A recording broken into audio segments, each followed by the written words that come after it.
David, it's our 100th episode, and we have to do something special. Didn't you just say we should open the episode with singing Happy Birthday? Happy birthday to me. I'm 100 years old. Happy birthday to me. Happy birthday, dear Gaytriarchs. Happy birthday to me. And this is Gaytriarchs.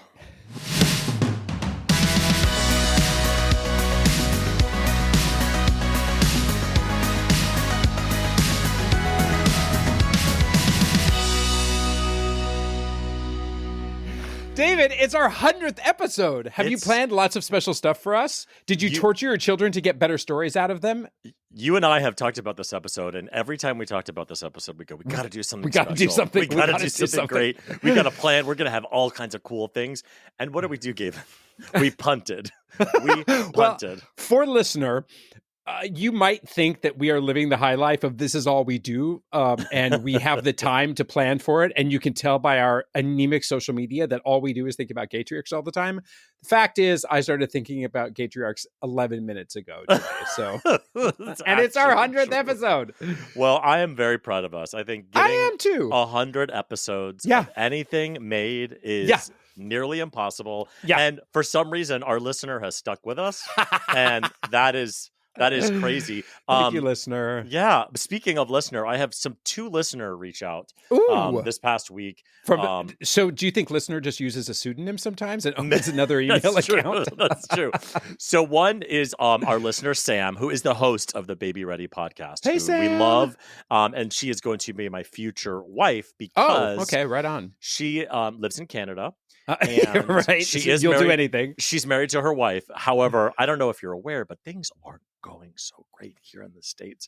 So we're thinking about divorcing our significant others and marrying each other because we love each other. But that being said, she wrote in to say when we were talking about me and my husband and my daughter going with my son to drop off, and you're like, that's a new parent thing. That's a kindergarten thing. Oh, that stuff will go away. Right. She has older kids, and she says her and her wife still show up to things together. Well, yeah. I mean, show up to things together, yes, but not every single day. She does drop-offs together. Oh, great. Yeah. So anyway, thank you, listener Sam. She's better than I am. Yeah, she is better than you. Thank you, Sam. And also, our other listener, or the same listener with a different email address and a different name and a different everything, Liam. Hi, Liam. He's one of our favorite listener.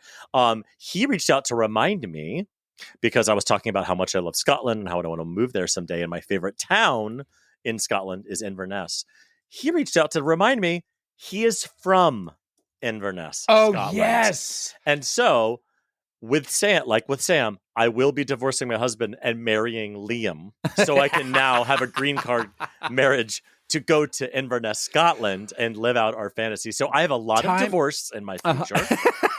And a lot of marriage, and a lot seems like another podcast. Just and a lot of around fraud, the corner. Honestly, a lot of fraud for those of you listening out there. Anyway, thank you, listener, for reaching out to us. I always love to hear from you, especially when it's taking my side of things. I always love that. Relatable, totally relatable. And in this situation, I say go with God or go with Cher or whatever.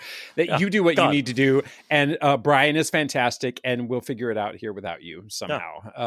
Hi, Brian. So. David, this morning, just before my alarm went off, I had a crazy ass dream. And my partner actually said to me, you were whimpering in your sleep. What was going on? Like a puppy. I just have to share this crazy ass dream where my son, not anybody else, my son and I were on a flight. We had to change planes between flights, but somehow we had to be on a wooden ship to get between the flights. Totally. The wooden ship, we were on the deck, but nobody else was. And there was a storm. And suddenly we were in Antarctica and rocky, whatever. It was like a pirate ship in a storm as if nobody was at the helm. Immediately we hit a rock, sinks. Me and my son are there in the freezing ass water. I can see rescue boats coming because apparently we're at, I don't know, just off of JFK. So it's just weird that we had to take a boat between terminals. Yeah. My kid disappears. And I took the panic. I mean, in my dream, I can viscerally feel the panic. That was a reminder of not that I questioned my love for my son, but this was a, Oh, I would. It was real. It was real, right? He pops back up in the dream onto the surface of the water as I'm screaming to the emergency people, "Find my son! Find my son! Find my son!" I mean, it was, it was a frenzy.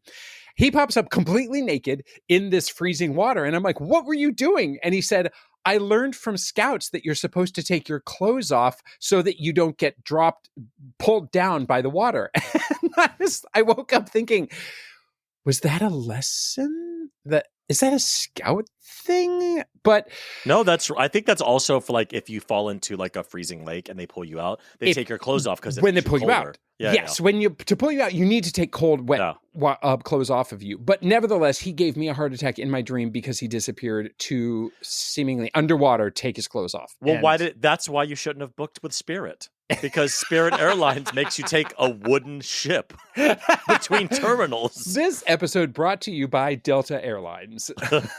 At least we're not Spirit. Actually, no, that was Alaska Airlines. Anyway, thanks for indulging that. It was a crazy ass dream. I'm going to ask you about crazy ass dreams with your kids later. Yeah, that is crazy. And it reminds me of something that happened. I've been traveling a lot lately for work. And I just went to Colombia last weekend, which was so fun. I've never been to South America. Tell us it was so fun. Oh, God. Detail. First of all, I want to tell you all the details, but they're not really boring, and I don't want to bore our listener on our 100th show. But I will tell our listener, and this is like porn for older people, I had the entire exit row to myself on a 5.5-hour flight without my children. For those of you who just got an immediate erection, you're welcome.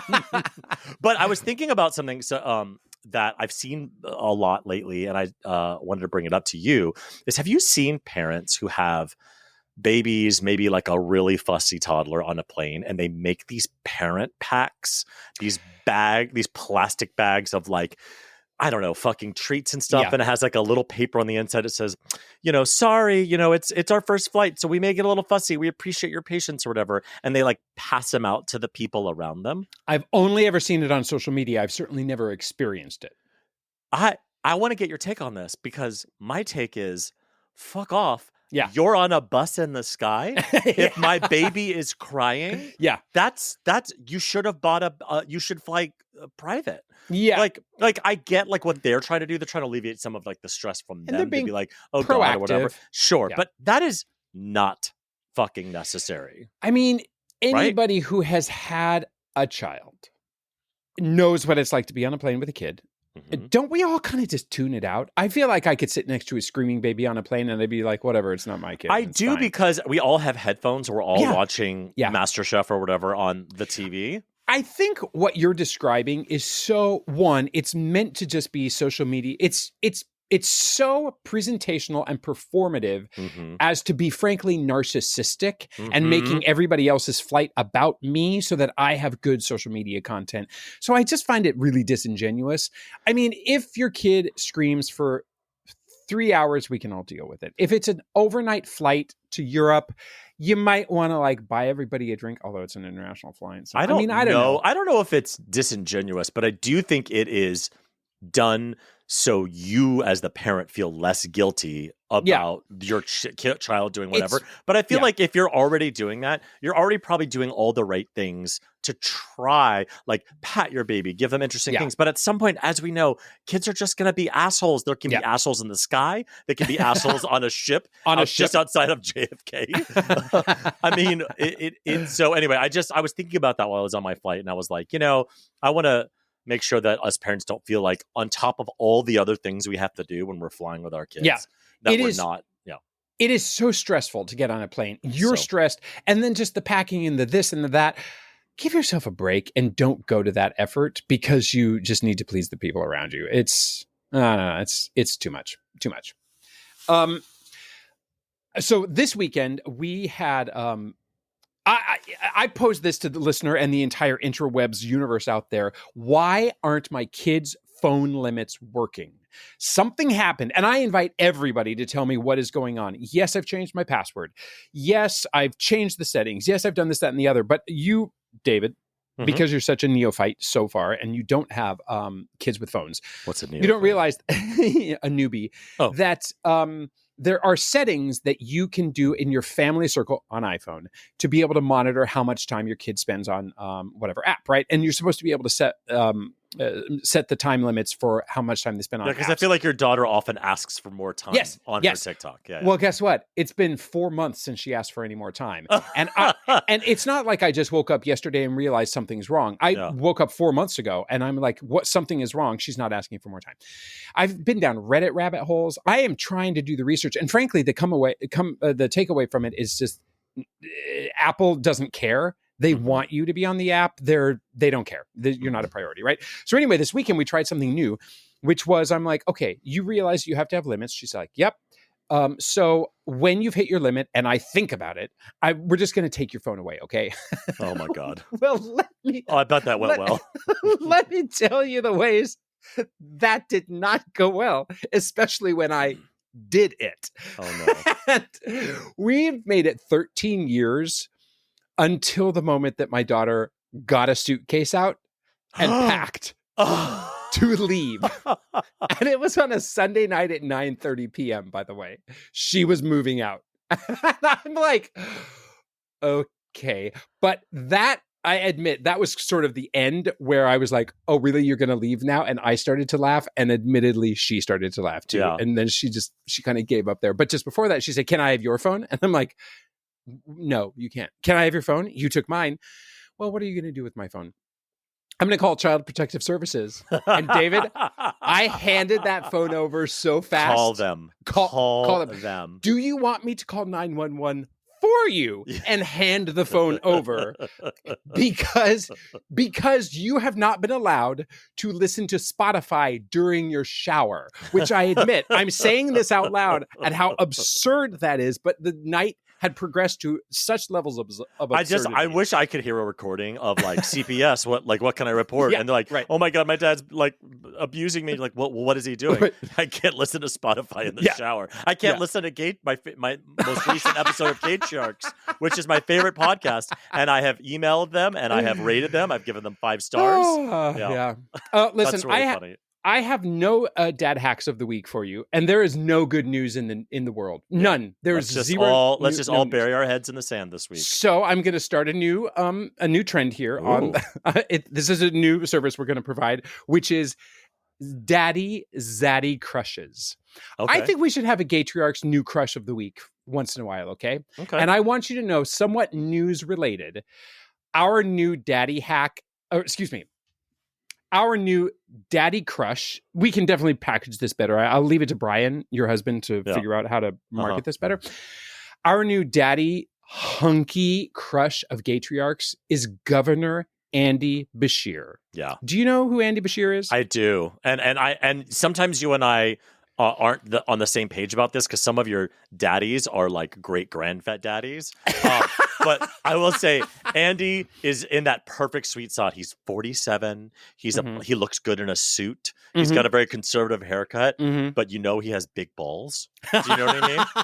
Like, yeah. Well, speaking of, in a super, super red state with a super red majority, he has recently made a statement that we're not going to hate on kids under the entire queer umbrella, because here in Kentucky, we are good Americans who believe in the value of human rights and human expression, and we're not going to shit on kids who are just trying to find their way in the world. And that goes for kids on the entire spectrum of gender and sexual identity. And it ain't just because of that Andy Beshear is definitely our zaddy crush of the week, but that is that informs it greatly. Crush of the week. I like that. I like the daddy crush of the week. And we love fried chicken. So go for it, Kentucky. And bourbon. Yeah. I mean, I love that. Really quick before we move on, I was just thinking about stupid how like daycare and schools and stuff and how they deal with lunches and stuff. I pack my kids lunches every day, and then I also will give them snacks. And sometimes I'll give them, and then usually daycare will return like the Tupperware, but then whatever they don't eat, they throw out or whatever. Right. My daughter is in a new daycare class, and for whatever reason, the teacher wants to be able to return plastic bags, wrappers to things. I'm like, what? Why are you returning a Ziploc bag with peanut butter on the inside of it? Throw it away. Or like the little single-serve applesauce plastic cups that you peel the lid off of. Which are not recyclable. Why are they coming home? Why are they coming home? I don't understand why snack wrappers, the wrapping of a Clif Bar, is coming back. Like, what do I need that for? I will say this is a good opportunity to make a little press announcement that there are some companies that will recycle wrappers. We're able to do it at Halloween. Some company, but y'all do it. I pay you $1,500 a month to raise my children for me. Yes, throw it away. You know what? You might proactively provide her with the information of the recycling company that can do wrappers. Sometimes during the year they can. They get paid $11 an hour. I don't think they're going to do any of that. For your $1,500, you think it's only getting to $11 an hour, huh? You feel good about this? I feel terrible about it. You know what I feel terrible about? Is that you took everything out of order today. I thought this was going to be our intro into the top 3 list. No. You know what else I feel terrible about? That would have been a good segue into that. No. Don't worry, I'm picking up what you're laying down, but what I really feel terrible about is you going back on our schedule here in our 100th episode as if we have no chemistry or rhythm here. But that isn't quite as terrible as I feel about what? Our top 3 list. Gaytriarchs top 3 list. 3, 2, 1. What was the use of going back and doing all of that? Oh my God. Okay. So our top 3 list is my top 3 list, which really is our top 3 list. And our top 3 list for our 100th episode is what are our top 3 favorite moments of Gaytriarchs? Which when I told you that, you said, I don't even know if I know one moment. Real quote, guys. I don't know if that made it to the episode, but that was a real quote by the co-host. Anyway, so I was thinking about what are my top 3 moments. And initially I was thinking about like parts of episodes or guests or whatever. Yeah. And then when I started really thinking about the things I really, really loved, I realized they weren't necessarily things that maybe our listener knows or it was privy to. So here are my personal top 3 favorite moments of Gaytriarchs. And number 3, it's so cheesy, but I really believe it. Getting to meet all these cool guests. Oh, totally. Like, we have reached out to strangers that we like on the internet, and a lot of them have come and been our guests and been really funny and cool. And we text and we've partnered with things. And so just meeting some of the guests, some of our guests kind of suck, but we won't tell you which ones those are. But most of them have been really, really great. And if you were a sucky guest and you're listening, well, you should know now that you were a sucky guest. Sorry. Honestly, nothing will be as bad as our guests today. So let's be honest. And number 2, I don't know if you all know this, but when Gavin and I were making our Amazing Race audition video, we got thrown out of the Marriott Marquis because we were filming on a floor where some business was having a convention, and this kind of hot daddy came up to us and it was like, what are you doing here? And we were like, oh, we're just filming an Amazing Race video. And he's like, get the fuck out of here. We have that on camera somewhere. And number 1, my favorite part is unfortunately the part the listener never gets to hear, which is all the stuff we laugh and talk about right before we record and right after we record. Not only you and I, but all of our guests, when they feel like, hey, the record button is not on. Yeah. I can be honest with you. And, some of it is scandalous, but a lot of it is just kind of fun. So that is my top 3 favorite Gaytriarchs moments. What about you? Those are all excellent, and I am well aware of all of them. And it is kind of too bad that when the microphone recording button is no longer illuminated, how we kind of let our hair down in different ways. But also, I think for listener, this is pretty. We bring another it's pretty level close. We bring another level of energy to it all. But and it's frankly, mostly things like cutting, out like the address of our guests. Like we don't want to promote that stuff. And my voice goes an octave higher as well. It does. Hey Todd, do you want to come make an appearance on Gaytriarchs real quick? Oh my God, Gavin's husband is in. Why not? I can't. Oh, why not? Just come say hi. He's dying. He's eating a sandwich outside, making hand gestures to me that I don't understand. He's saying something about driving. He won't come on and say hi, so I don't care what it is. It's fine. We are married to the same person. You and I are like, look at me, look at me, look at me. And our husbands are like, don't fucking look at me. Okay. Top 3 things that pop to mind. I love a good top 3 questionnaire, but then I'm so indecisive and such a Libra, it's very hard to narrow it down. So I think of it as the 3 moments that just stick out in my mind most. Number 3, the very first time we had a listener comment that they were listening to the show, and we did read it back in the episode 40s or so, and I'm like, wow, people really are listening, and it is weird, appreciating. Right? Our one listener is appreciating the nonsense that we're putting out there in hopefully a safe space of commiseration and community and blah blah blah. Okay, I won't get nostalgic about that. But it is weird. It is a weird feeling to be like, oh, other people are listening. Yes, David, to the podcast you put out into the world. Yes, people are listening. Number 2, something I think I have mentioned at another time, which was when my daughter said, "Daddy, I've been listening to Gaytriarchs," and I'm like, "Oh, uh-huh." Gasp. And she says, "You say a lot of bad words." I remember that. And I'm like, I don't say nearly as many bad words as David does. Oh, that's true. And number 1, set the tone in the very first episode for what I thought the podcast would be, and then ended up not being, which was your something great, which you told about a woman recently who was at the grocery store who said something to your kids like, "Oh, you and your dads, you must be so lucky to have your dads," or something.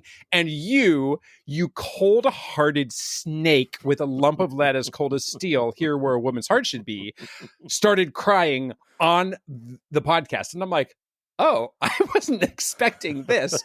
And there has not been a single moment of sincere emotion out of you in the last 99 episodes. That was the only time you showed any humanity. And it's just been a cold-hearted snake ever since then. I give humanity once every 100 episodes. That's it. So those are my 3 favorites. Now, you know what? I want to stay on this trend because, hey, it's like a birthday can last for weeks if we want it to, right? Our celebration of our celebration of ourselves for 100 episodes can go for another few episodes. I just want to know your 3 funniest moments that come to mind of the last 100 episodes.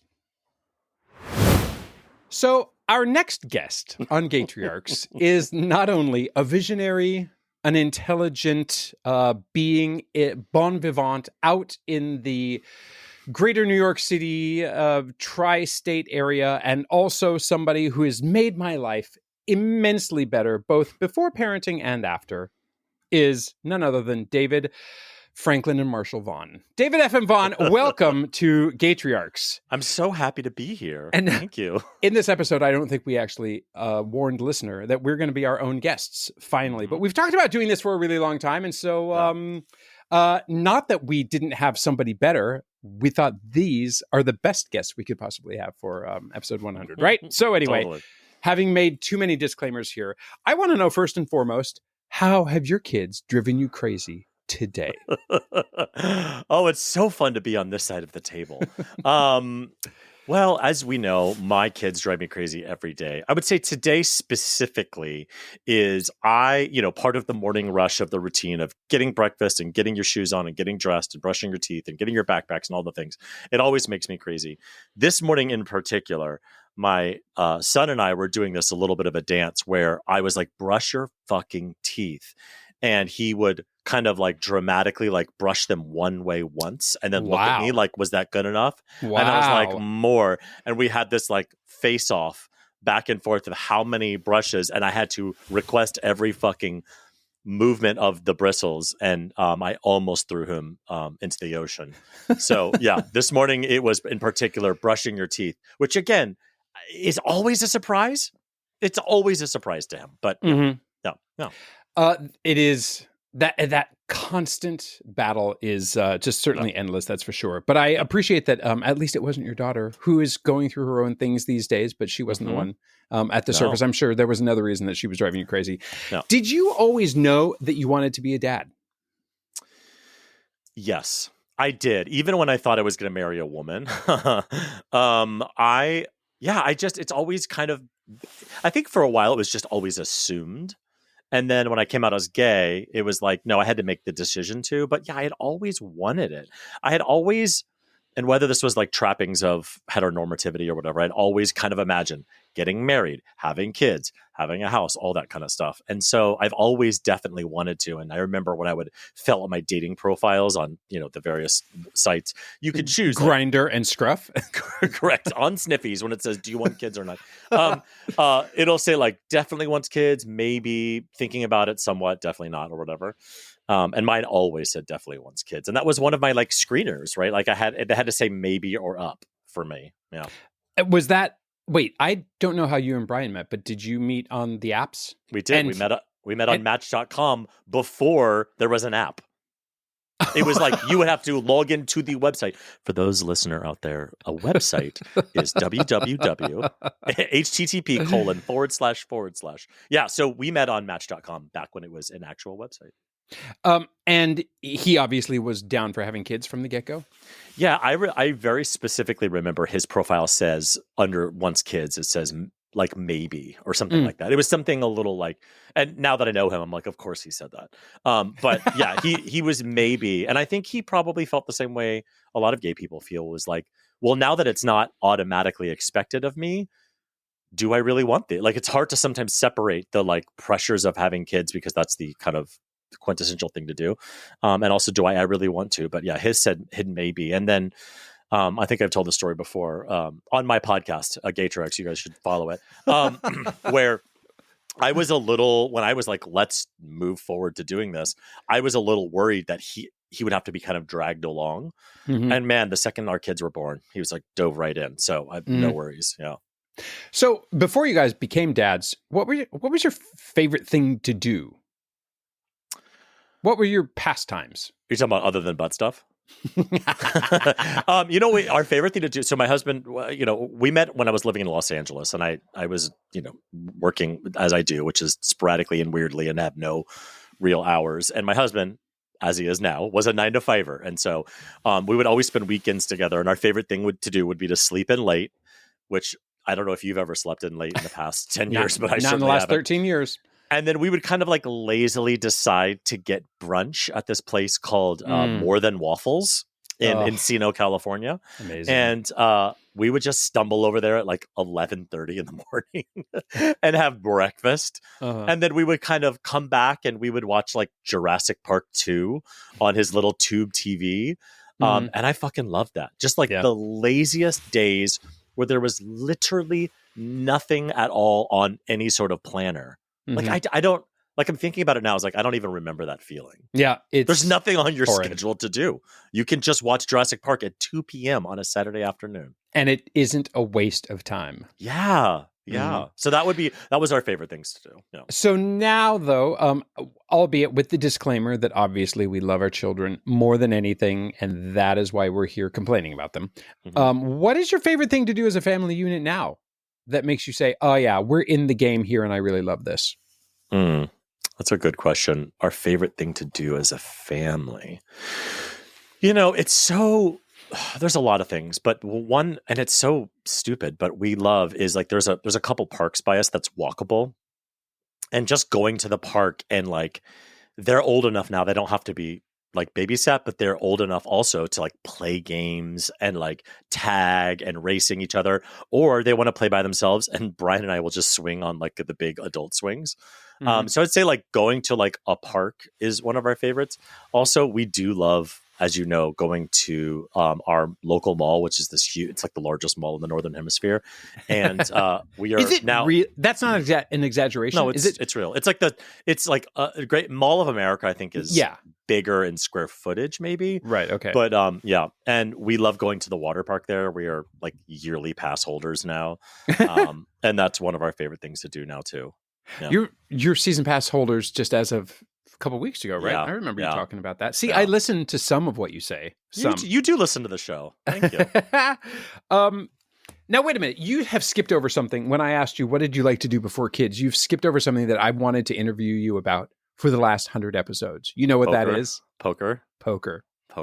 So you hardly know her. But. Yeah. So I, like a lot of people who play poker now or have played poker, poker became like really hot on like ESPN in like the mid 2000s. I don't really know why, but for and whatever. How would you know that? You don't watch ESPN. That is very true. I don't know how I know that, but it just all of a sudden became kind of part of like the kind of public consciousness for some reason. And so I, like a lot of people, were like, oh, I want to learn how to play this game. And I played just for fun every once in a while with, work colleagues and stuff. And then I moved to LA after working in a show for a really long time. And I didn't have a job in LA. And I didn't want to just spend all my savings. And so I was like, in LA, there's a lot of card rooms. There's also the world's largest card room, which is the Commerce Casino in Commerce, California. And I was like, well, I'm going to play there. I'm going to start playing and see if I'm, very good at this. And I started at the very, very baby tables, the $1 and $2 tables. Okay. And I found myself getting really good at it. And so what I did was every time I felt like I kind of outgrew one of these tables, I would move on to the $2 and $5 table, and then the 5-10, and the 10-10, and the 10-20. And I moved all the way up to the largest tables there are at this world's largest casino. And I found myself doing really well and making good money. And I would play in tournaments and place. And I had a lot of fun doing it. Keep in mind, I was single. I was not married. And also, I didn't have kids. So I could just go to the casino for 8 hours on a Tuesday if I wanted. And so it became my day job. It became what paid my bills. It became, and I still love playing. I just don't want to get a chance to play as often as I did. And I would play at least 3 days a week for usually about 6 hours at a time. So yeah, I still play. Something you explained to me is that it's a long game. Like it's a marathon. If you stick with it, it isn't necessarily that you are so good at it necessarily, but that you have to play knowing that you're going to sit there for 6 to 8 hours. Exactly. Like the common saying is, a single hand in poker is 90% luck and 10% skill. And like 1,000 hands in poker is 90% skill and 10% luck. And it is all about the long game, because the pro poker players play 1 out of 20 hands.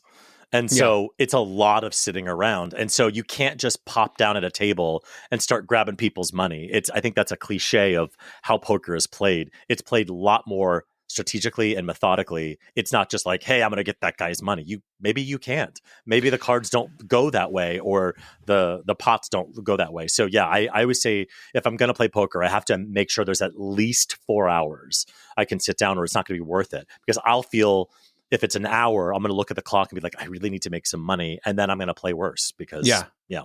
When you say pros play 1 of every 20 hands, does that mean you have to bet every single hand, but you don't? No.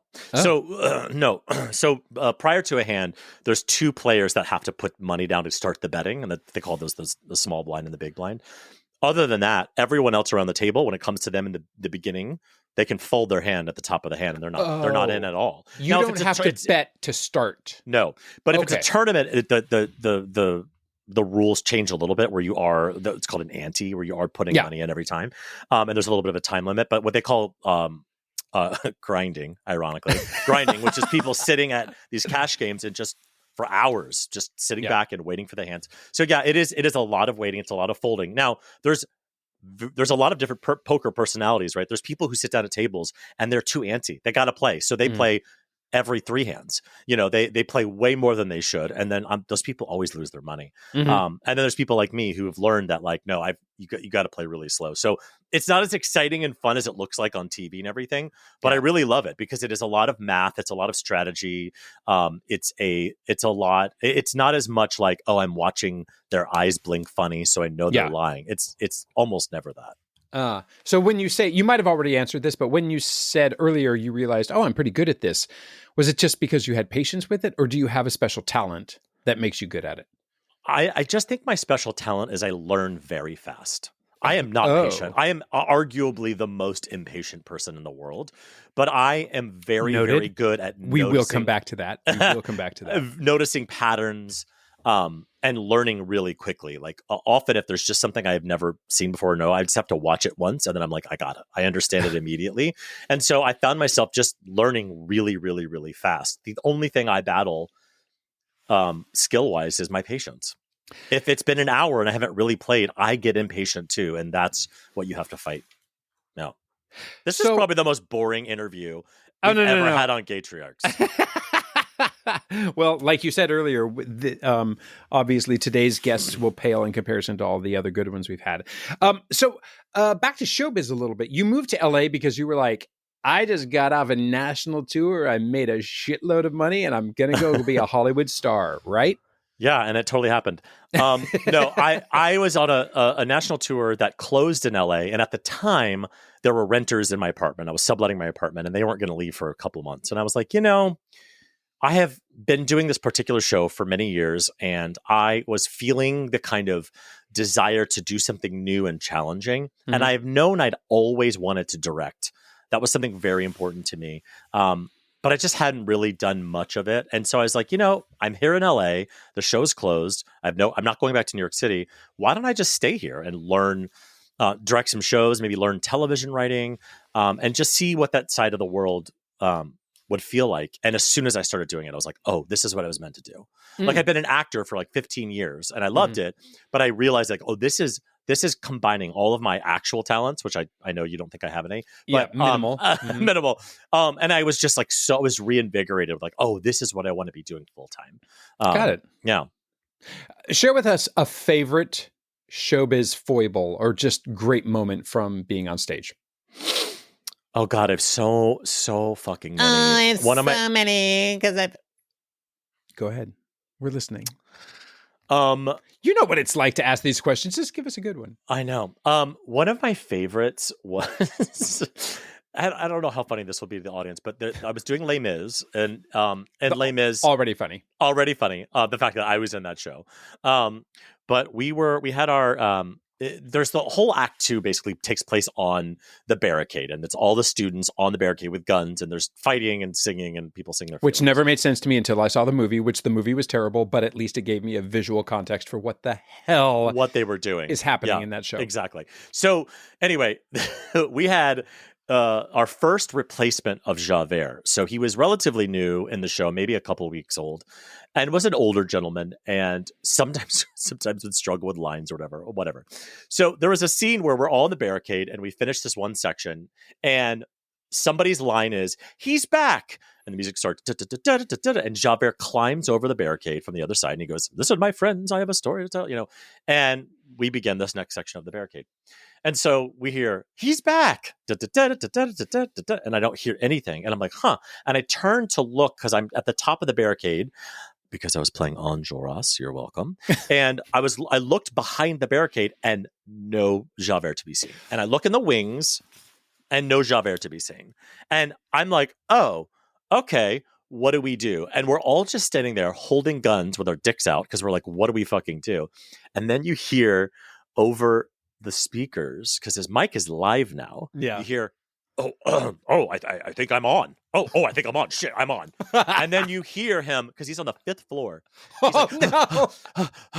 You hear him running through the stairwell, an older gentleman running. And then we're just standing there. Because if you know Les Mis, it is all sung. It is one giant long song. There's no like, we wait and hold the music until the music is we are 6 choruses beyond when he comes on stage. You don't hold it like there. It was. I assumed that the "he's back" was in the clear, and the conductor's just waiting.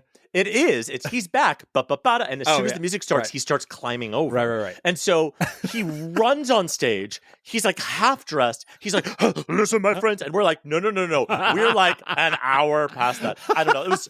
I have a lot of like funny, like crazy stories, but that one always makes me laugh because a bunch of Broadway professionals standing together, not knowing what to do because Javert did not appear. Because that becomes imminently clear that no matter how many improv classes you take, there is nothing you can do in that moment except just go like automatons through the motions of just continuing the show. Wait, I know this is your show, but can I say one more theater story that just popped into my head? Of course you can, but I do want to come back and clarify something. You had your little gay hair flip when you said I was on the barricades because I was Enjolras, and that means absolutely nothing to anybody out there listener, and it means nothing to me, but it did remind me of when we had some reference to great Broadway songs, and I said, "Do you hear the people sing?" Because I couldn't remember the title of the song. Clearly don't know Les Mis at all, but this prompted me to think, were you the Do you hear the people sing guy? Yes. Yes. The mark is dead. He's the one who waves the fucking red flag. That's shot. Yeah. That is the most memorable part of the entire show. Is just the dude who waves the flag. Yeah. That's got to be the dude who raised. You got to be the do you hear the people sing wave the red flag guy. I did. I actually understudied the part for a while, and then I took over for when he left. But yes, I got to be that. And it was actually really fun because when you die, you get shot at the top of the barricade and you kind of fall back behind. And then there's this big break where they do the sewer scene. And then after the sewer scene, the whole barricade like turns around. And there's this big dramatic moment where they show Andras's body and it's like, do, do, do, do. So I'm like having to lay back there for a little while. And it's on like this soft platform. And there were days where I would be shaken awake by the barricade spinning. And I was like, oh, fuck, I fell asleep. And I'm like, quick, look dead. No, but when my last story, and I it's all right. It's all right. I expected this. So did listener. I know. Our poor listeners, like, get to it. Get to the real guest, Gavin Knox Lodge. So I'm doing West Side Story, and I am me and a friend, the girl playing Anita. We would have this game where we would stand kind of off stage, but like downstage in this little area we called the Cove, and it was like this little entrance, and we would try to make each other laugh. She would stand there during Cool while I was doing Cool, and she would try to make me laugh. She would do a funny dance or show me her butt or whatever. Yeah. And then the same thing would happen when she was doing America. I would stand there and I would do something, right? And we built and built. So we're doing the show for months, and it was the final show. And so obviously we are raising the fucking bar. Yes, right? you are. Uh-huh. And so I'm doing Cool, and I can already tell something's happening, right? And so she climbs like Spider-Man. She puts a foot on either side of the wall and climbs up like 10 feet. So she's straddled over this thing, right? And she pulls her top down because there's like a lighting grid that she's like put her foot in so she can stand up there. Yeah. She pulls her top down and she has her breasts out, right? And so she jiggles them or whatever. And I'm like, okay, that's really funny or whatever. And so I see her, I'm like, haha, and I'm continuing the dance. Towards the end of the dance, I come back to that side of the stage, and there she is with stage management and a ladder because she's stuck. And she's gotten her foot stuck in this lighting grid. She's topless, and she's having to be taken off of this lighting thing with her tits out. And you know this person, and I will tell you their name after we record. But it was that broke me. The fact that she was like pulling on her foot with like this panic on her face. Oh man, it was good. Oh, that's good. Random tidbits about you. You talk about your family a lot actually, but for listener, what is your family out there? Your mom is in Florida still? No. Yeah, I have. What's the family out there? Yeah, I have. What's the family out there?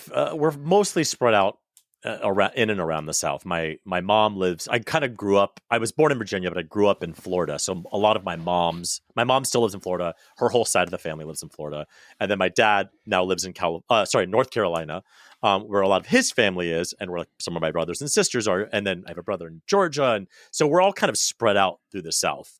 And I'm, of course, siblings? the Yankee. I have 2 half brothers and 2 half sisters. Okay. Yeah. Got it. Yeah. I was that my parents were married previously. They had kids. They got divorced from their respective partners. They came together and they finally got it right and had me. Ah, yeah. Right. And then they didn't need any more children because... No, why? Because they when you get perfection, what else do you need? What would you say is your biggest parenting fail? My patience. I am zero... prior to having children, I've maybe said this before, I still think I am, the calmest, chillest, nothing can shake me. Like, I'm like, oh, the world's burning down, whatever, let's have tacos. Now I'm a rage monster, and I can go from 0 to 60 with something that's so stupid. Like that socks on the table. Like, I don't know why, but my biggest parenting fail is I am so impatient. I have to just be reminded sometimes to just like, it's fucking socks on the table. Relax. And I feel like in real stressful situations, I go into like really calm management mode. Like if somebody broke an arm or like whatever, I would be like, all right, honey, let's go. I got you. Yeah. Like I would be really, but something about like the little things. So yeah, that is my biggest parenting fail for sure. I wonder, not to take away your special thing there, but I do wonder if that's a universal thing, because I can certainly relate to getting completely upset over the absolutely nonsense things that don't matter. But when things really do matter, I am cool as a cucumber, knowing this is not the time for me to panic and lose my shit. So I wonder, hey, listener, can you relate to that? Yeah. What about your biggest parenting win? I think I don't know if this is what you're asking, but I think my parenting superpower, or what I'm best at, is I feel like I try to make sure my kids feel safe around me in a very non-judgmental way, even though I'm very judgmental. I try to make sure that when they do or say something that normally would get a ew or a what are you talking, trying to take the shame out of their lives as much as possible. We all experience shame. We all fucking hate it.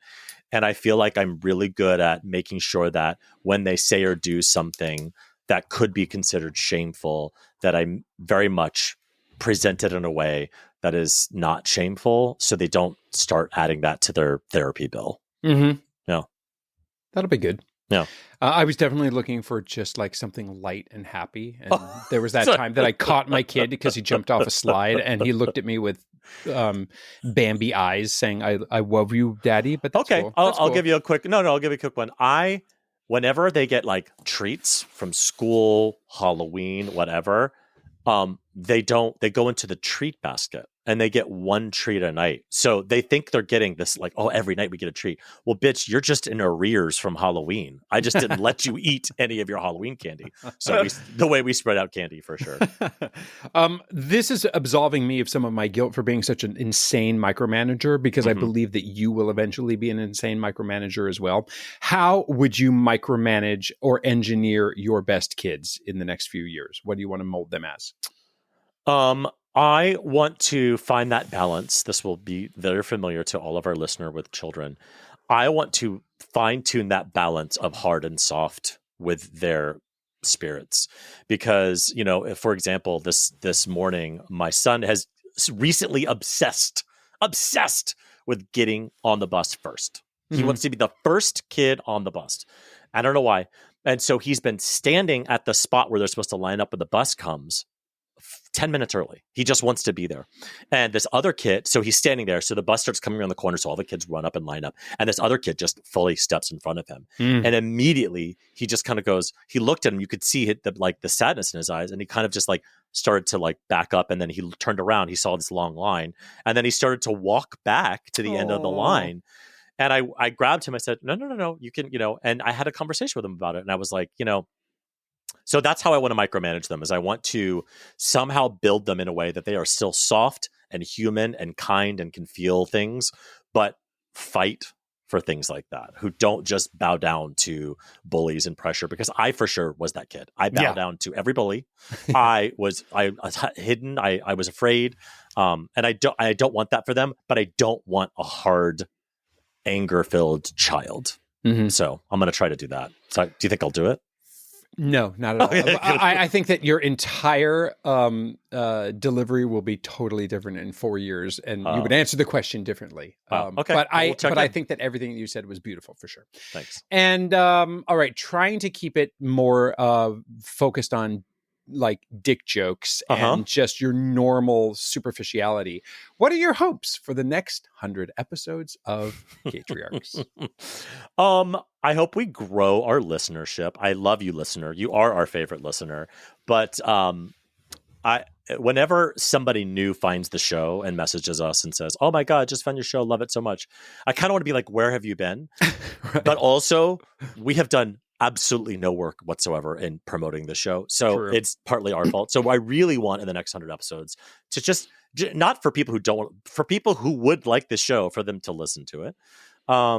I would also really love to grow the community. And I don't mean that in like the Gavin sense, like community. It's so important.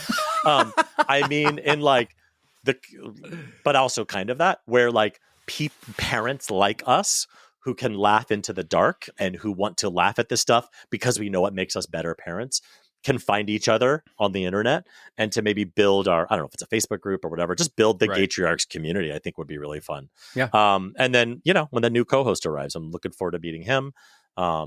And he's really great. Well, David, I want to thank you for demeaning yourself and being on my stupid little podcast. Thank you for doing everything you do and making the world a better place. Oh, Jesus. Our guest this week is a man of many talent. A former Broadway actor, dancer, and sometimes singer. His theatrical resume would dwarf even most of my talented friends. Nowadays, he spends his days as the executive director of 4A Arts, a nonprofit organization dedicated to prioritizing arts and culture in America, and as well as being a dad to 2 preteens, which are both the light and dark of his day-to-day. But you may know him as the dark of this podcast and the general fly in my ointment. Please welcome to the show the star of 99% of our cold opens, Gavin Lodge III. Fourth. First of all, I'm the fourth. Man. But you get all the points for actually preparing your intro, which I clearly did not do. But I was so excited to just jump in and ask questions and dominate. So anyway. I know. Well, Gavin, we start this interview like we do always, which is, how does your kids drive you bananas today? Today, so my kids are lucky enough to be at a school where they get Chromebooks issued to them, and neither of them had plugged in their Chromebooks this morning. And so there was a massive meltdown over the fact that the Chromebooks were not charged. And why didn't you plug my computer in last night? Now, listen. The person who really drove me crazy this morning was my partner, because he is usually the one who plugs in the Chromebooks the night before. And I'm like, we should not be doing this. This is their problem. Mm-hmm. But this was one of those mornings where I just sipped my coffee in silence, and I did not poke a bear, and I chose my battles. But everybody in the household drove me nuts today, because they're all entitled who think that the entire world should be handed to them on a single silver platter. But that's the battle, right? Is always like, you're like, oh, well, they should have plugged in their computer. But then you go, but I'm going to have to deal with the fallout. Yeah. So then there's like the how much of it. Yeah. Totally well, true. Thank you for coming by. We're so excited to have you. We've really been looking forward to having you. So I don't know much about Gavin Lodge prior to Broadway. I know you come from Colorado, but where did you grow up? I grew up in Colorado. Family, very Midwestern. Mom was from Illinois, dad from Indiana. And my parents moved out in 1978 when I was already, 37? I was 3 when we moved out. And so they were like pioneers going to live their John Denver lives, their dreams of Rocky Mountain High and Aspen and whatnot. Anyway, I was an overachieving little kid in Colorado. Went to the University of Colorado, studied international affairs. I wanted to go be a diplomat. I don't know if you're asking for my resume, but am I answering the question so far? I'm an only child. Only child. I think our listener can tell. No. My dad, unfortunately, passed away when I was 8. He was a Vietnam vet, and he had a honestly a grisly cancerous death. And so a really unique thing about my childhood is just that I grew up fatherless because of that. But my mom was like a really amazing mom to pull through from that. And so only child, single mom. We did lots of road trips growing up because she had summers off like I did. And so, fun fact, because of all of the driving we did, I had been to 35 states by the time I was 12 years old. Wow. Just driving from Colorado to both coasts and whatnot. And in one of those road trips, when I was 9, we came to New York City, and the very first Broadway show I saw was A Chorus Line, and I was completely dazzled by all the gold, and that definitely stuck with me. That's something I want to do someday. So anyway, so this was the original production of Chorus Line, right? Yes, but I saw it in 1983. But yes, the original. Wow, was any of the original actors still in it, or they had all moved on? Another fun fact about me is I was in show business for 20 years. I know no show business trivia, and I don't know anybody in show business except for you and Eric Scotto, former guest. And Ellen Marie Marsh, former guest. That is actually true. I can attest to that. That like every time I'm like, oh, have you seen that? He's like, I'm going to stop you right there. I have no idea. I have no idea if I saw the original cast, but that would have been 8 years into their But I feel like that run. show, I can see how that show would spark something magical in a young kid who has artistic passions. Like the very first Broadway show, one of those, it's hard to really know which one it was, but because we were there for a whole week, but was Beauty and the Beast. And like, what a magical fucking show. But I think Chorus Line also magical for totally different reasons. Yep.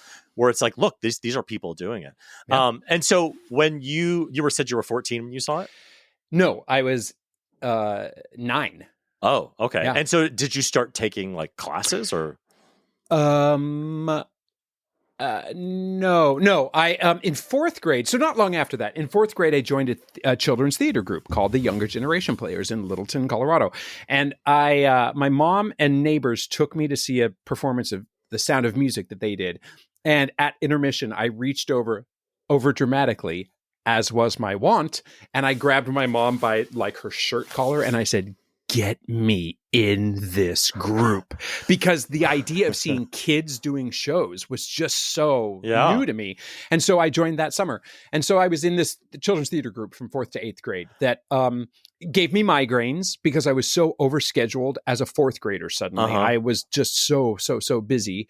And but I loved it. And it was the strictest director I've ever worked with in my entire life was my children's theater director. But she gave me a standard and a work ethic, frankly, that like really molded my childhood. I feel like it makes a lot of sense that like you saw Sound of Music and you got super excited because we know how you feel about the swastika and how excited it can make your entire family. The flag with a spider on it. Totally. Okay. And so, but you didn't really make that your career. You were saying you were doing international. Yeah, I wanted to go be a diplomat. I wanted to work overseas. I lived in Paris for a semester in college. So je parle français. And so tell us about the men in Paris. What were they like? You know what? I wasn't gay, or I wasn't out of the closet. And so I did not have a sex life in Paris. I know, what a missed opportunity. Huh? Oh, yeah. It was, but it was still really, really fun. Really fun. I lived with a French guy. So I really, really, really lived French. I took all my classes in French. And I was studying the European Union back when, listen, for our younger listeners, it was before the European Union had even formed. I was studying that. But God, it was fun to live in Paris, and I rode a bike everywhere. It was a blast. And then, you spent summers in Atlantis, I assume. It was that far away, or you just. But that sounds very amazing. Graduated, went into politics. Worked for the Gore campaign in 2000. I worked in the Iowa caucuses for 5 months, and I did like the caucus states just as an organizer of people. Kind of like if I were to compare myself to somebody, I'd say Barack Obama. Mm-hmm. Yeah. And how did that go, that Gore campaign? Well, the last 6 months of that race, I was working for Maria Cantwell, who is still the U.S. Senator from Washington State. So while that election was completely stolen by the Supreme Court, I did at least get to win. And Maria said, "Come work for me in D.C." And I'm like, "Nope, I'm done. I'm going to go tap dance in New York City." And so I'm confused. Where is that pivot? Where's that change? Like what changed in you where you were actively doing the thing you wanted to do? And you were like, JK, I want to tap dance on Broadway. In my theater group, I had learned to tap. I had a college professor. I didn't major in theater, obviously, but I did some shows. And I asked my professor, "Hey, do you think I could go to New York?" And he said, "Yes, I think you could." Mainly because of your height. Oh, man. We're coming back to the old, not funny, but tall. Yes. I don't think I've ever said that to anybody with such irony. He's like, you're tall and you can tap dance, and that's going to serve you well. So, but it did. It did. But there were two moments while working in politics. One was, I had a karaoke night with the senator late at night. It was random, but she said to me, and I sang George Michael's Faith, and I brought the house down because I wasn't competing with musical theater people. It was just like a bunch of politicians. And she said to me, "You can come to New York and you can come to DC and work for me." But the second I saw you do that karaoke night, I thought, he is meant to go be a performer. Wow. The other moment was I was driving. I wasn't on a cell phone or anything, but I was in Seattle, and Seattle has a lot of very, really extreme hills. And I made an illegal left turn. I was just, I was totally sober. I wasn't on my phone. I just made a bad left turn. And so a car came up over the hill and T-boned my car. Nobody was hurt, thank goodness. But it was really in the moment that I thought to myself, I need to move somewhere where I don't need a car after this. I guess I'm moving to New York City. And there's a third story there, if I may, since you're asking me the questions. Mm-hmm. There was a moment we were driving. I was with Maria, Senator Maria Cantwell. We were driving. We were really late to an event, really, really late, like a good 45 minutes to in stop and go traffic. And we were both driving. We were so stressed. And then suddenly a mouse ran out, and broad daylight, a mouse ran out of like a bush that was on the side of the road, ran into the road, and the truck in front of us just casually rolled over the mouse and smashed it. And it was a moment where we made it to the event. She gave her speech, and then afterwards she said, all I could think of during that whole speech was that mouse. Ratatouille. Yeah. Ratatouille got rolled over. He had just made this beautiful soup in this kitchen, yes. And now he's dead. And it was a moment truly where I thought, life is too short. Just follow your passion and just go do the thing you want to do. Who knew that mouse was going to be so inspirational and influential too? Ratatouille's sacrifice was my gain, where I'm on a podcast with a listener. That is crazy. Well, okay, so now let's jump forward a little bit. Now, how did you book your first Broadway show? What was it? My first Broadway show was 42nd Street because I was tall and I could tap dance. Yes, you and I were in many of those auditions together, I think, yes. And you actually booked the job and I did not. I fit the costumes, and I was able to be the tall guy in the back who danced well enough and could cover the leads. And did you cover both Billy and did you cover both of the guys? Well, on Broadway, I covered Billy. But on the tour, I started out on a tour, and I covered Julian Marsh and Pat Denning, the old guy who has 5 lines.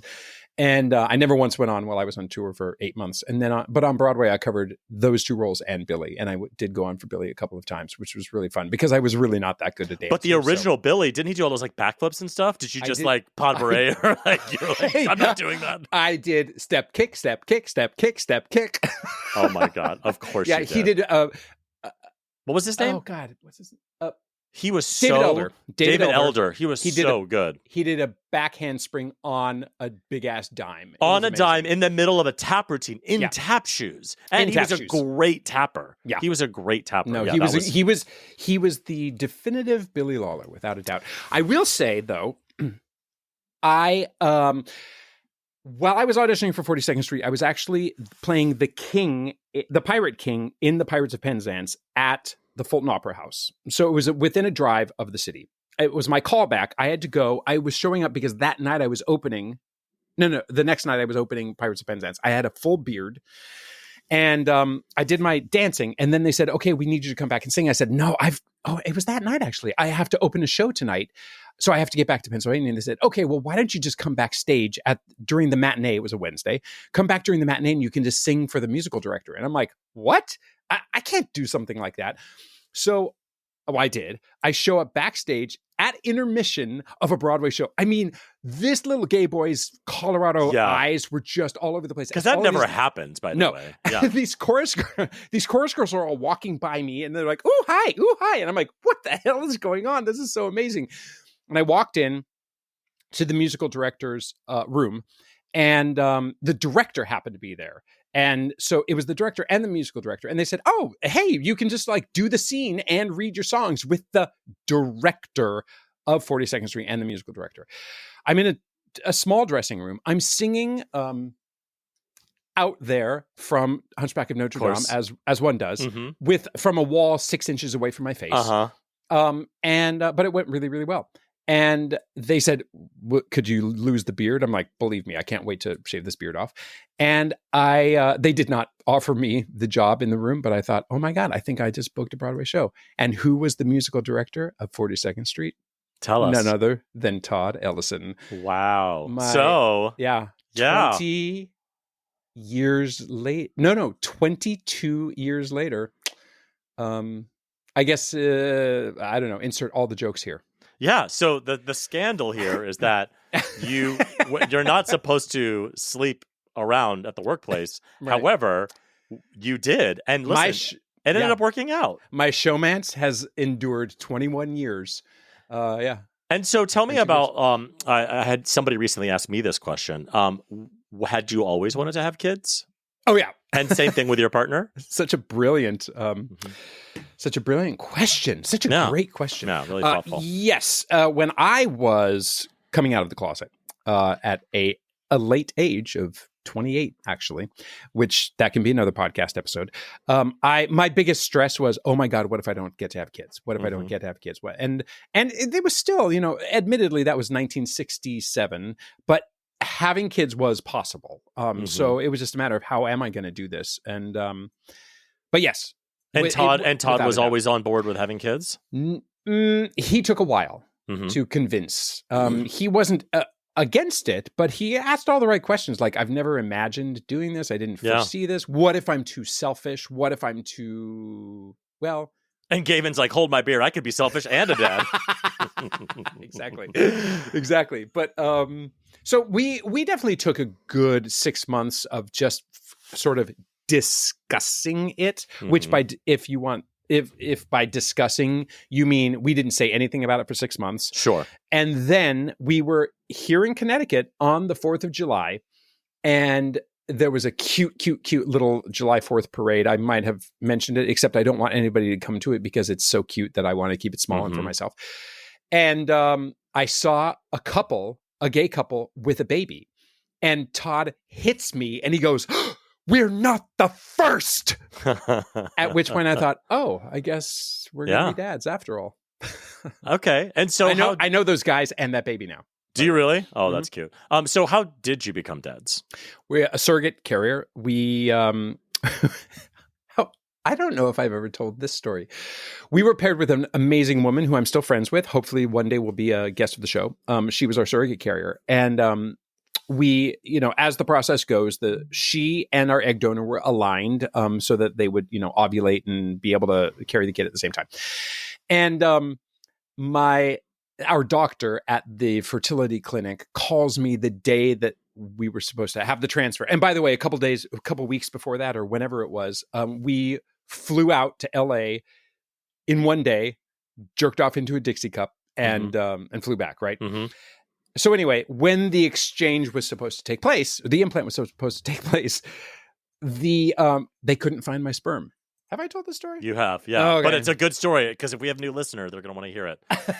There is a Dixie cup full of Gavin's splooge somewhere missing in the world. The doctor calls me and says, "So we've had a little hiccup. We don't know where your specimen is." And I'm like, "You are a fertility clinic. Yeah. How do you lose a specimen?"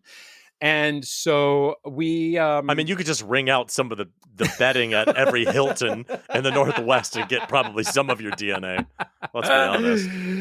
Yes, that's exactly right. But nevertheless... So you missed that window. You had to do another... Yeah. But luckily, the egg donor went through another round and they got more eggs anyway. And we did that. And then when we were 8 months pregnant... That was when we chose to go on a baby moon. My partner and I went to Italy. It was amazing. All we did was eat and drink our faces off. We went to no museums or had any culture. It was awesome. And it was during that trip, which thank God the kid wasn't born early, because it was during that trip we said, are we going to do this another time? Because I'm an only child and I don't like it. And I want to have another kid. And my partner said, my life is better because my brother is in it. So yeah, I definitely want to have another kid. And so we kind of said, okay, we'll get on that bandwagon. And then 19 months later, our second kid was born. So wow, that's a lot. And so now you're dad. And so tell me, what is one of your most humiliating parent experiences? What are you most ashamed of as a parent? So many things come to mind. Choose one. Right. Well, I definitely would say those times that I have lost my shit unjustifiably. So it relates to you in your lack of patience. But give me a second. We're already running late, so I know. I'm sorry, sir. You're gonna cut this out. No, I can't. I was hoping not to edit this episode at all. We can also if it's easier, we can start with the good stuff. What is something that you're like really good at it as a parent? Well, I'm trying to think of these. You know what? It's funny. I'm trying to answer the question the way I intended to phrase it. Like, what are those? An embarrassing moment, not necessarily an embarrassing trait. Yeah. There was a really embarrassing moment when I had my daughter, newborn, carrying her in the bucket seat. And I didn't have a lot of blankets on her. And she was born in September, so it was October. I didn't have a lot of blankets. She was fine. She was totally asleep. And some woman said to me, a newborn, you have got to get some blankets on that baby. What are you thinking? Always. And I told this woman off. Oh, yes. In a way that I haven't actually, I'm not a tell-off kind of person. Actually, I usually am like, oh God, what did I do wrong? And I go with my tail between my legs. But I told her off and definitely used 4-letter words. Yes. And to her incredible credit, she was just like, she smirked at me and walked away. Thank goodness. But I was like, I was feeling defensive and cornered. And that was not a proud moment. Yeah. And also proud that I was carrying this adorable baby around. That was like your negative and positive experience. Like completely asleep. Yeah. I was nailing this. And she criticized me in my moment of pride. My husband tells this story all the time that we have an elderly neighbor who when one of our kids was a baby or whatever, same kind of thing. Like the baby was not wearing socks. And this elderly neighbor came over and goes, "Oh, wear your socks," like talking to the baby, but really talking to us through the baby. Yeah. Oh man. What is it about infancy that makes people think they could just go up and be like, you're doing this? Give unsolicited advice. Yeah. But that is, hey, let's break that trend and not do it ourselves. Although I have so many opinions to share. We're not interested. So, so you had mentioned prior that you are a member of your own school board. And so I think it would be interesting to our listener to give us a little window into, because we sometimes will see school board when they're at their craziest or most wild, like on TikTok or something. But like, what actually happens at the school board? Try to keep it concise, under 30 seconds. Go. I ran to make sure that the school board would stay boring. Keep the boring in school boards, because it should be just about maintaining or improving upon the school experience. Really, what you do most is talk about the budget. And luckily, I'm part of a really, really excellent school district, and it's a privilege to be there and to serve. And it is, and it's really about maintaining excellence, which is a great thing. And we happen to be in a bit of a debate right now that I think is a two-sided, reasonable debate that you can see both sides. We don't have people coming out of the woodworks trying to ban the Wizard of Oz, thank goodness. But see, I mean that you're hitting on a point that I think is important for also our presidency.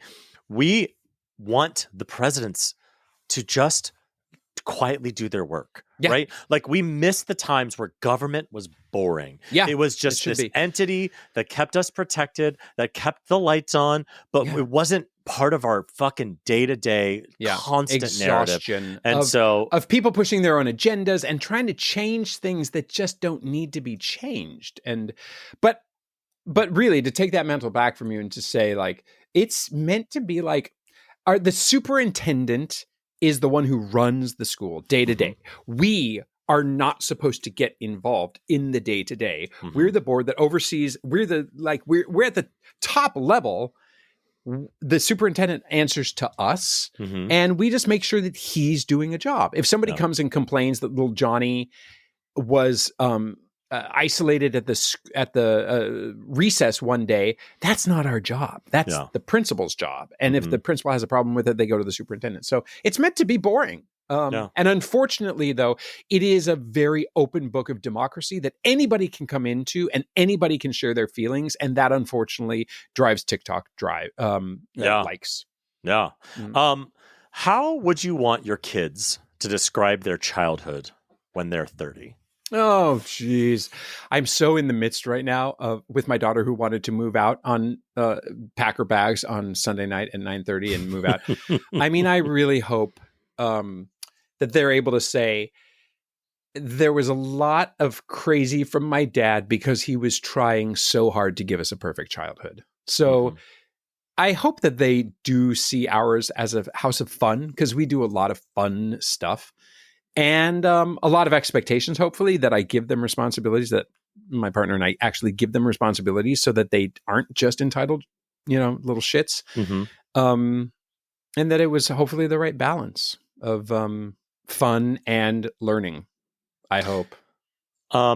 So you co-host a podcast called the GaytriarchsPodcast. And so I'm found on the same networks that you can find Michelle Obama's podcast. Yes. I'm curious, what is your hope for the next 100 episodes of Gaytriarchs? Did you really write that down? No. Oh, good. I stole it from glad. you. I'm glad. I mean, frankly, I'm just going to steal your answer too. No.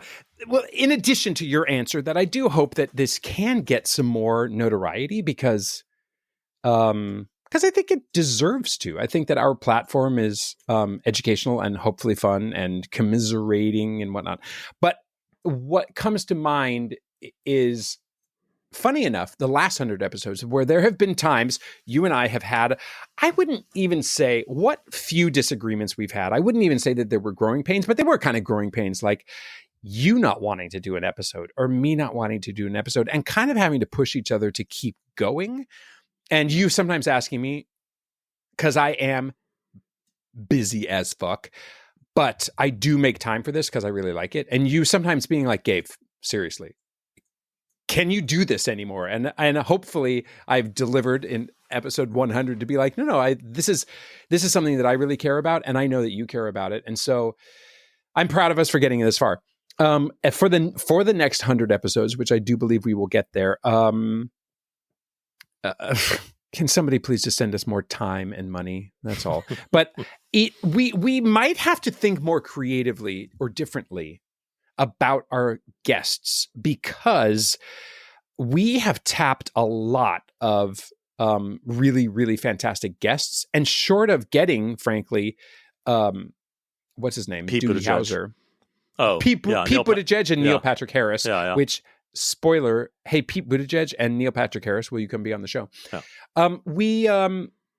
We have had a lot of gay dads, and we kind of remember that there's only like 18 of us. Yeah. So we got them. Yeah. Exactly. Yeah. So we might have to think differently about repeat guests, which is, hey, great. Tell us what you've been up to since episode 42.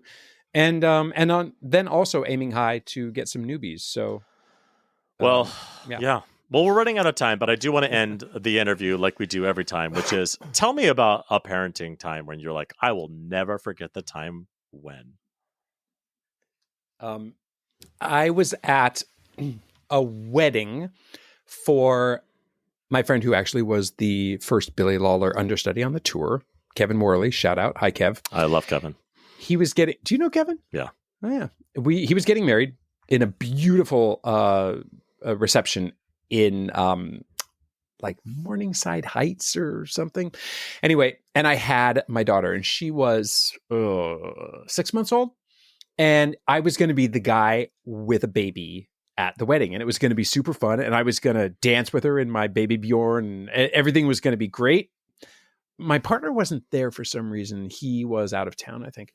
Anyway, so I show up solo with the baby. It was awesome. That was the only time in her childhood. Nope. I'm going to tell you the other one too. That was one of the 2 times that I can recall that she had a massive diarrhea blowout. And she was wearing a onesie that snapped at her crotch. I took her outside. There was no changing table at the bathroom. Of course. I took her outside, put her on the ground on a little pad. She wasn't on the bare ground.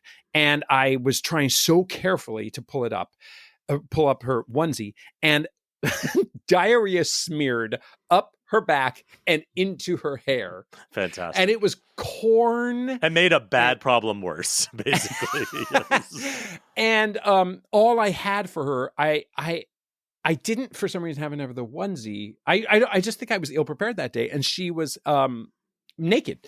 And I left the wedding early because I was like, I have a shit-stained child right now, and this isn't fun for anybody. It was funny, but it was not fun. The other time she had a massive blowout was we were actually in, we can't afford any of this now, but we were in Italy when she was 10 months old. And awesome vacation because she could eat solid foods, but she couldn't walk yet. So that was great. She had a massive blowout when we were visiting the David in Florence. And I don't think you're supposed to take pictures there or something, but we literally went into a corner and took her diaper off. And I changed her diaper and I snapped a shot of diarrhea butt with Michael's junk in the background. That is art. Do you know what I mean? Like that photo is real art. Yeah. Wow. That's great. Well, Gavin, thank you so much for stopping by. This has been a complete waste of time, but I appreciate you stopping by. And thank you for all you do in the world. Shucks. You too, David. You too. So kind of going along the theme of my wonderful daughter, who's a full teenager, that's for sure. The other day, luckily, for the very first time in her middle school career, she came down to breakfast in tears because she was so angry. It was just one of those mornings that she was angry that her sweatshirt wasn't dry and that this sweatshirt didn't fit and blah, blah, blah, blah, blah. And she came down and she said, I hate everything, and sat down and got her butter and spread it on the toast. And she was just so angry. And thank God I just let her be angry and didn't try to make anything better. There was nothing I could do, right? It was good parenting judgment. And then I did drive her to school. And she said to me in the car, Dad, thanks for just shutting up this morning. That was my something great. When are you going to shut up on this podcast is my question. My something great this week is my son is in kindergarten at his elementary school. And he, this month, is student of the month. Ooh. And I about leapt out of my skin when he told me that he was, and it was like, it's hard to kind of know because, you know, as I told you before, my son likes to lie a lot. I never really know how many kids get student of the month. Is it one per grade? Is it like they switch around? But his student of the month particular was the Good Friend Award. Aww. And so it was just like this, like I was fucking beaming, like giving me a vision of how I'm going to be in his little tap concerts and his fucking graduation. Yeah. Be like leaping out of my skin, beaming that he is the student of the month and he gets this little certificate. And he was like, my principal signed it. My principal signed it. And it's just so fucking cute. So that's awesome. Emmett is student of the month. And that is my something great, along with 100 episodes with you, my love. And that is our show. If you have any comments, suggestions, or general compliments, you can email us at GaytriarchsPodcast@gmail.com. Or you can DM us on Instagram. We are at GaytriarchsPodcast. On the internet, David is at David F.M. Vaughn everywhere, and Gavin is at Gavin Lodge at Shit on David. Please leave us a glowing 5-star review wherever you get your podcasts. Thanks, and we'll see you on the next 100 episodes of Gaytriarchs.